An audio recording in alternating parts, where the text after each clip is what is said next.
guys, how are you all doing today? I have a new book review. It's time to start off February and I wanted to read this book first because I've heard so much great things about it. So my next review is on Perfect Chemistry by Simone Alcalis, and that's the cover right there.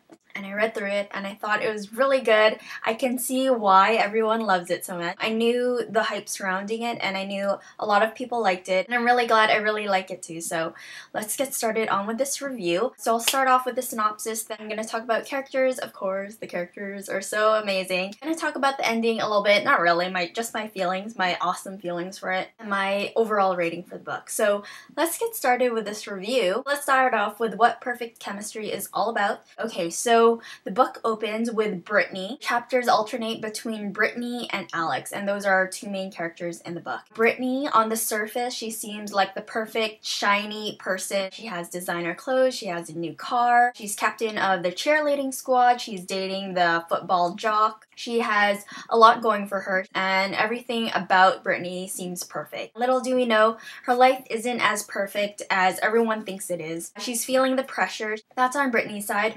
On Alex's side, his Mexican name is Alejandro? Yeah.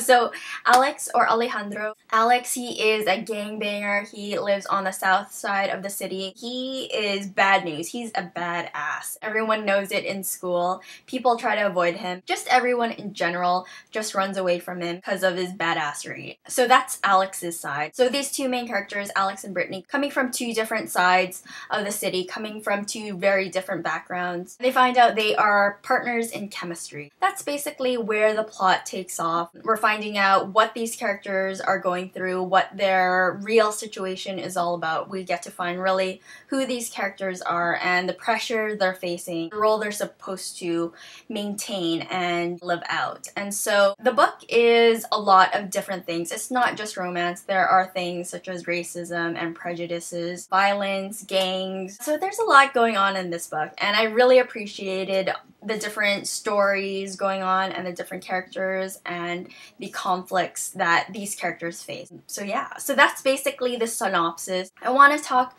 about to you guys the cliches in this book. The chemistry was riddled with cliches up and over about everything. Different elements that make the book kind of stereotypical. Things going on in the book. It's a mixed mash of things you've probably already seen in either movies, TV, or in other books. As far as freshness goes, Perfect Chemistry didn't have that freshness to it, but that's just a very minor thing for me. There were other things that I loved in this book that pushed all of the cliches at the side. That's just something to note. So next I want to talk about characters, because the characters are great and I really like them, and I thought the characters was what really made the story. I love the relationship between Alex and Brittany for sure. Finding in romances in particular. I love sexual romantic tension between the two main characters. I think it's great, and I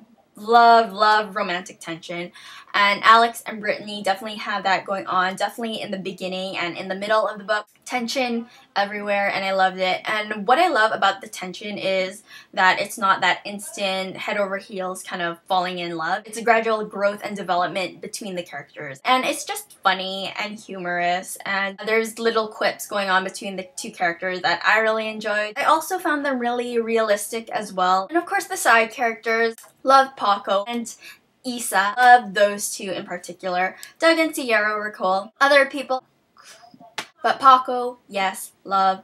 Isa, loved as well. Overall, I thought the characters were really strong, very distinct personalities, even though very cliche. So let's talk about the writing next. I thought the writing was good. I thought the pacing was great. The dialogue was really fun as well, especially the dialogue between Alex and Brittany. I thought it was funny. There were cheesy moments, I will admit.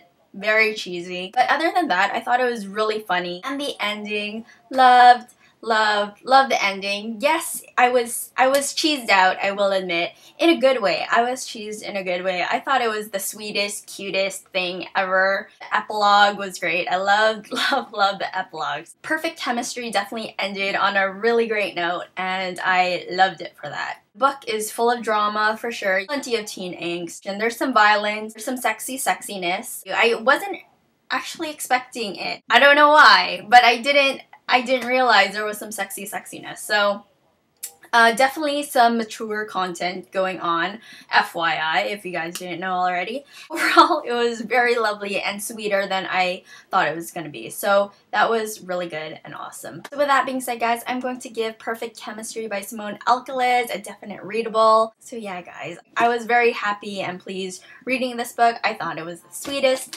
thing ever. So I'm very, very glad. I definitely want to read Rules of Attraction next, Chain Reaction, see who the characters are in those ones. And yeah, so I will talk to you guys later. Hope this review was helpful. Hope you guys have a good night. Ale Alejandro, Ale Alejandro.